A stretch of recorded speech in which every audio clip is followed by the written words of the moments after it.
Студена и дождлива декемвриска ноќ. Одлуката каде да се помине викендот падна за Босна. Патувањето започна со дожд за да на планината Романија не пречека снежна покривка. Романија во буквална смисла на зборот значи земја на римјаните, таа е позната и како Ајдучка гора. На југ граничи со планината Јахорина, што значи планина на јавори. Сепак патот исчистен, на патувањето убаво. Возачите и водичот безпрекорни. Одлуката за патувањето падна случајно и одлучив на ова патување да тргнам сам. Да, добро слушнавте, сам, но со полн автобус позитивни и весели луѓе. На моменти се чувствував како да сме сите едно големо семејство.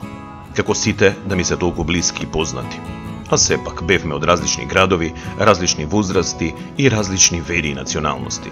Но сите со иста цел да ја посетиме Босна, да го почувствуваме нејзиниот дух и да си поминеме колку може поубаво и да понесеме назад спомени кои долго ќе ги паметиме. Ова го пишувам по враќањето од кое ме дели само една непреспиена ноќ. Емоциите се уште свежи, можеби поради тоа и желбата повторно да се тргне на ново патување со истата екипа.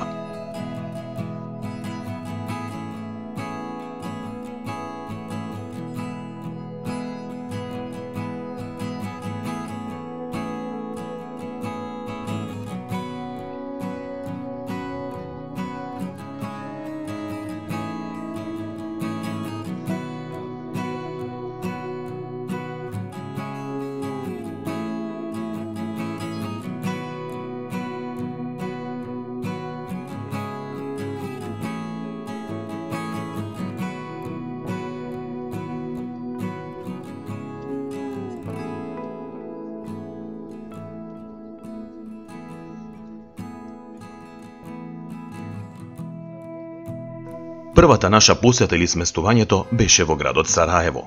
Застанавме кај општинската зграда или како што тие нарекуваат Вјечница, дизајнирана во 1891 од чешкиот архитект Карл Парик, свечено отворена на 20 април 1896. После Втората светска војна е ставена на располагање на Народната библиотека се до агресијата врз Босна. Во ноќта помеѓу 25 и 26 август 1992 година погодена е со артилериски проектил. Пожарот ја уништува заедно со голем фонд на книги, од кои околу 2 милиона книги били изгорени. Градскиот совет започнува од 1996 и трае до 2014. Реконструирана и свечено отворена на 9 мај 2014, а инаку 9 мај е ден на Европа, ден на победата над фашизмот.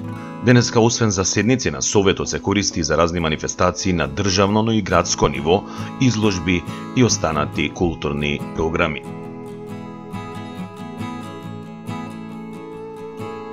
Нашата посета продолжи кон стариот град.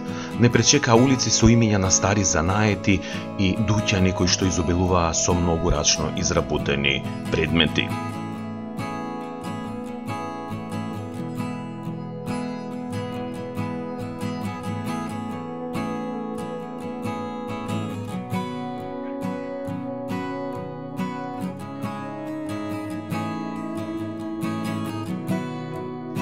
Ја посетивме и Бегова џамија или Гази Хусрев Бек џамија, изградена во 1530 година, задолжбина на Гази Хусрев Бек, кој бил владетел на Босанскиот Санџак, архитект Аџем Есир Али, кој ја изградил и џамијата Јавус Селим во Истанбул.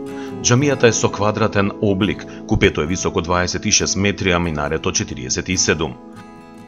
Покрај неа има шадраван или јавна чешма која се гради во дворот на џами или медреси, а медреса всушност е арапски збор за училишта, во близина на теке, исламски објект кај кој што се вршат верски обреди од страна на дервиши, а нови јавни купатила. Чешмата служи за миење пред молитва или земање на абдест. Денешниот облик датира од 1893-та.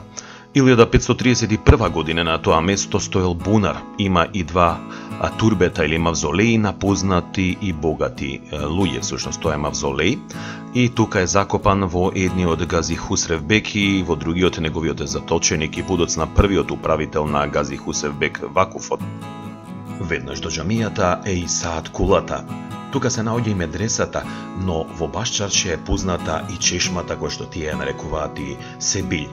Понатаму шетавме низ Башчаршија, стигнавме и до местото на атентатот на Франц Фердинанд од страна на Гаврило Принцип. Австро-унгарскиот престолонаследник Франц Фердинанд и неговата сопруга војводката Софија Чотек се убиени 28 јуни 1924 година во Сараево. Со ова убиство Австро-Унгарија наоѓа повод за објавување на војна на Србија и започнува Првата светска војна.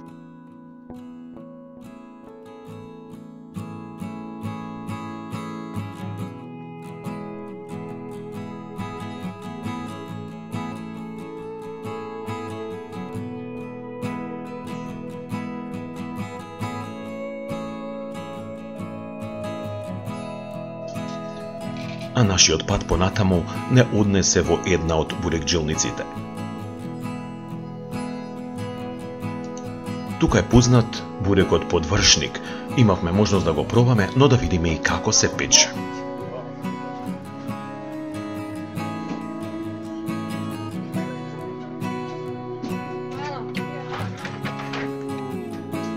Остатокот од денот го поминавме во разгледување на Башчаршија, на Сараево, испивме босанско кафе. Се разбира, имавме желба да ги пробаме кебапчињата, меѓутоа ги оставивме за нареден ден. Се надевам дека оваа видео ви се допадна. Доколку е така, ставете лайк на нашето видео и следете не на нашиот YouTube канал Level Center.